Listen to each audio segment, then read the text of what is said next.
एक बार फिर से स्वागत है आपका हमारे YouTube चैनल पर। और इस वीडियो हम लोग सीखेंगे माइक्रोसॉफ्ट वर्ड के इंसर्ट टैब के लिंक्स ब्लॉक के बारे में। तो चलिए स्टार्ट करते हैं। सबसे पहले हमको यहाँ पर हाइपर लिंक दिखाई दे रहा होगा, यहाँ पर बुकमार्क है और यहाँ पर आपके सामने क्रॉस रेफरेंस यहाँ पर है।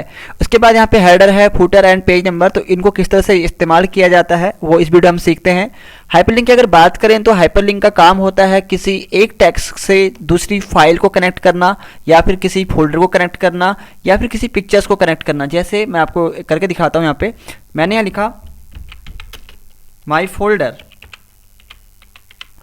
अब मैं इस टेक्स्ट को डेस्कटॉप पे या फिर कहीं पर भी रखे हुए किसी फोल्डर से कनेक्ट करना चाहता हूं, तो उसके लिए मेरे को उन दोनों के बीच में लिंक क्रिएट करना होगा। यहाँ पे हम हाइपर लिंक पे चलते हैं। यहाँ से डॉक्यूमेंट लिखा हुआ है, यहाँ फिलहाल मैं कर लेता हूँ डेस्कटॉप। आप चाहें तो जहाँ पर आपका फोल्डर है आप वहाँ यूज़ कर सकते हैं। मैंने यहाँ पे डेस्कटॉप रखा और डेस्कटॉप में यहाँ पर एक फोल्डर है 1 2 3 करके, इसको मैंने क्लिक करके यहाँ पे ओके कर देना है। जैसे मैंने उसको ओके किया तो यहाँ पे आप देखेंगे कि इसका कलर जो है ब्लू हो जाएगा, यानी इसका मतलब ये हुआ कि इस टैग से उस फोल्डर का लिंक हो चुका है। अभी कैसे काम करता है वो भी सीखते हैं। आपको कीबोर्ड से कंट्रोल की प्रेस कर लेनी है। कंट्रोल की प्रेस करते ही माउस का शेप आपका हैंड शेप में कन्वर्ट हो जाएगा और आपको लेफ्ट क्लिक इसके ऊपर प्रेस करनी है। यहाँ पर आपको यस करना है और जैसे आप यस करेंगे तो आप देखेंगे कि जो फोल्डर था वो आपके सामने इस तरह से ओपन होकर के आ गया है। तो फिर भी एक बार फिर से करके देखते हैं। देखिए कंट्रोल की को आपको प्रेस करना है, यस करना है यहाँ से, तो इस तरह से आपके सामने फोल्डर ओपन हो जाएगा। अगर आप किसी फाइल के साथ कनेक्ट करना चाहते हैं तो आप यहाँ पे लिख लीजिए फाइल। इसको आपको सेलेक्ट करना है पहले और लिंक क्रिएट करना है। हाइपर लिंक कीजिए। यहाँ पर यह है, इस पर मैं यहाँ पर क्लिक करना चाहता हूँ। यहाँ पे मैंने इसको क्लिक किया और ओके किया यहाँ से। तो जैसे ही आप देखेंगे इसका लिंक लग चुका है। इसको भी आप कंट्रोल के साथ में लेफ्ट क्लिक प्रेस करेंगे और अगर इसको आप यस करेंगे आप देखेंगे कि वो फाइल आपकी यहाँ पर ओपन हो जाएगी।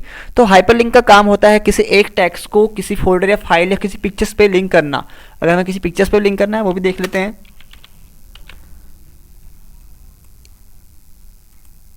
यहाँ पर हम चलते हैं पिक्चर्स की ओर।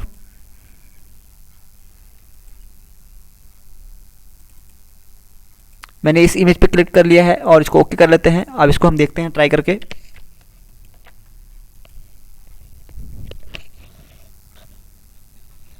तो यहाँ पर हमको पिक्चर्स व्यू मांग रहा है ऑन होने के लिए। ये कुछ इस तरह से हमारे पास इमेजेस भी यहाँ पे ओपन हो जाएगी। तो इस तरह से हम लोग यूज़ करते हैं हाइपरलिंक का। और बात करें बुकमार्क्स की तो उसको समझाने के लिए हम एक एग्जांपल ले लेते हैं। यहाँ पे मैं सबसे पहले यहाँ पर एक पैराग्राफ ऐड करता हूँ। इक्वल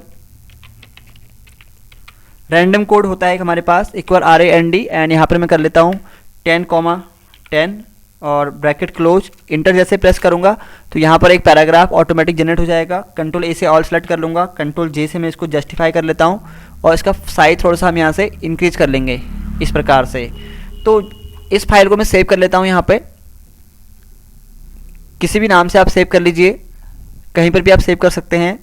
तो यहाँ पे मैंने ऑन द इंसर्ट टैप करके सेव कर लिया इसको। और अब इसका यूज होता क्या है हाइपरलिंक का, इसका यहाँ पे बुकमार्क का, तो वो सीखते हैं। देखिए बुकमार्क का यूज होता है, मान के चलिए आपके पास 40-50 पेजेस की कोई फाइल है और जिसको आप पढ़ रहे हो, आपने 10 पेज तक कवर कर लिया आज, और आप चाहते हैं कि जब आप नेक्स्ट डे उस फाइल को ओपन करें तो आपको ज़्यादा कुछ देखना ना पड़े, आप डायरेक्ट 10 पेज से ही स्टार्ट करें। तो इसी काम को करने के लिए हम यहाँ पर इसका यूज करते हैं। तो जैसे मान के चलिए मेरे पास 9 पेजेस यहाँ पर हैं और मैंने ये सब रीड कर लिया है और यहाँ पर मैंने अपने लेसन को यहाँ पे आज कंप्लीट कर रखा है। तो मैं चाहता हूँ कि जब मैं कल फाइल को ओपन करूँ तो मैं यहीं पे आऊँ। ये काम करने के लिए मैं जहाँ पर मैंने पढ़ना ख़त्म कर रखा है वहाँ पर मैं सेलेक्ट कर लूँगा इस तरह से, और यहाँ से हम बुकमार्क पे क्लिक कर लेंगे और यहाँ पर मैं टाइप कर देता हूँ एंड हो गया। और इसको हम यहाँ से ऐड कर लेंगे। ऐड होने के बाद आप इस फाइल को आप कंट्रोल S कर लीजिए एक बार और यहाँ पे क्लोज कर लीजिए। फाइल क्लोज हो चुकी है और हमें नेक्स्ट डे फिर से ओपन करना है, मान के चलिए इसे। और जैसे हम इसको ओपन करेंगे हम उस फाइल को यहाँ ले आते हैं। ये वो फाइल रही। अब हमने कहाँ तक इसको पढ़ लिया है ये हमको नहीं पता है, लेकिन हम चाहते हैं कि हमने जहाँ पर बुकमार्क लगाया था वहीं पर हमको MS वर्ड ले जाए। तो इस काम करने के लिए हम वापस इंसर्ट पे आएंगे और बुकमार्क पे जाएंगे और यहाँ से हम इसको गो टू कर देंगे और आप देखेंगे कि आपने जहाँ पर ख़त्म किया था आपको ये वहीं पर लेके आ गया। तो ये होता है बुकमार्क का यूज। क्रॉस रेफरेंस को हम आगे समझेंगे, यहाँ पर पूरा रेफरेंसेस टैब के बारे में जानेंगे आगे जा करके। तो फिलहाल हम इसको भी छोड़ते हैं और यहाँ पर हमारे पास दिखाई देगा नेक्स्ट जो ऑप्शन आता है वो है यहाँ पर हेडर और फुटर और पेज नंबर। तो इन्हें कवर करते हैं। पहले सबसे पहले हम बात करेंगे हेडर की। देखिए हेडर क्या होता है, हमारे डॉक्यूमेंट के टॉप पर जो बना हुआ होता है उसे हम हेडर कहते हैं। जैसे आपको यहाँ पे दिखेगा, अभी यहाँ पर आप देखेंगे, यहाँ पर लिखा है टाइप द डॉक्यूमेंट टाइटल, और यहाँ पर आप जिस भी तरह का हेडर लेना चाहते हैं आपको यहाँ बहुत तरह के फॉर्मेट यहाँ पे दिख जाते हैं। अगर आपको इस तरह का चाहिए तो आप इस पर क्लिक कर लीजिए। जैसे आप क्लिक करेंगे तो आपके डॉक्यूमेंट के टॉप पर ये इस तरह से बन जाता है। यहाँ पर हम कुछ टाइप कर लेते हैं।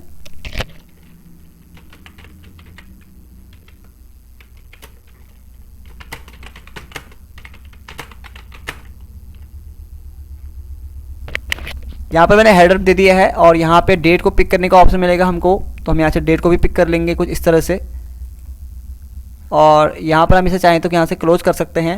अब आप देखेंगे कि यहाँ आपके पेज के ऊपर है, यहाँ पे हेडर लग चुका है इस प्रकार से। अगर आपको फुटर का यूज़ करना है तो आप इंसर्ट पे आएंगे, यहाँ पे फुटर पे आएंगे, यहाँ पर एंड ऑफ द पेज आपको यहाँ पर देना है। तो देखिए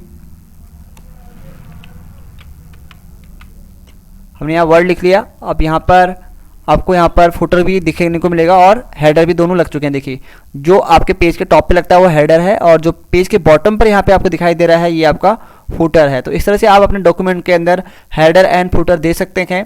और अगर आपको ये रिमूव करने हैं तो आपको वापस इंसर्ट पे आना है, हेडर पे आना है, यहाँ से आपको करना है या तो आप इसको एडिट कर सकते हैं या फिर आप इसको रिमूव कर सकते हैं। फिलहाल मैं यहाँ से रिमूव करता हूँ। और नेक्स्ट अगर मेरे को फुटर भी हटाना है तो इसके लिए मैं यहाँ से इंसर्ट में आकर के फुटर में आकर के रिमूव फुटर का यूज़ यहाँ पे कर दूंगा।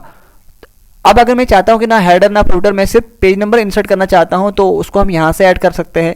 यहाँ पे आकर के हम इसे यहाँ से इस तरह से यूज में ले लेंगे। तो देखिए यहाँ पर एक कॉर्नर पे यहाँ पेज नंबर आ गया है। हम इसे क्लोज करेंगे तो आप देखेंगे हर पेज पे यहाँ पेज नंबरिंग हो चुकी है। पेज नंबर भी अगर आपको रिमूव करना है तो आपको वापस पेज नंबर पे आना है। यहाँ पर रिमूव पेज नंबर्स का ऑप्शन दिखेगा और इस पर आप यहाँ पे क्लिक कर सकते हैं। साथ ही साथ जो नेक्स्ट ऑप्शन है वो है आपके पास यहाँ पे टेक्स्ट बॉक्स का ऑप्शन। तो जो काफ़ी बुक होती है उनके अंदर आपको समरी बॉक्स दिख जाता है कुछ इस प्रकार का। तो ये कुछ इस प्रकार से आप चाहें तो अपने डॉक्यूमेंट के अंदर जो है एक समरी बॉक्स यहाँ पे क्रिएट कर सकते हैं टेक्स्ट बॉक्स की हेल्प से। यहाँ पर आपको ये देखने को मिल जाएगा। नेक्स्ट आ जाता है क्विक पार्ट्स। अगर आप चाहते हैं कि जो भी ऑथर या फिर जो भी डॉक्यूमेंट का राइटर है इसका नाम भी कहीं शो करे, आप वहाँ पे चले जाना है इस तरह से। यहाँ पर आपको क्लिक करना है, साथ ही आपको यहाँ से लेना है। इस तरह से आप यहाँ से इसको ले सकते हैं।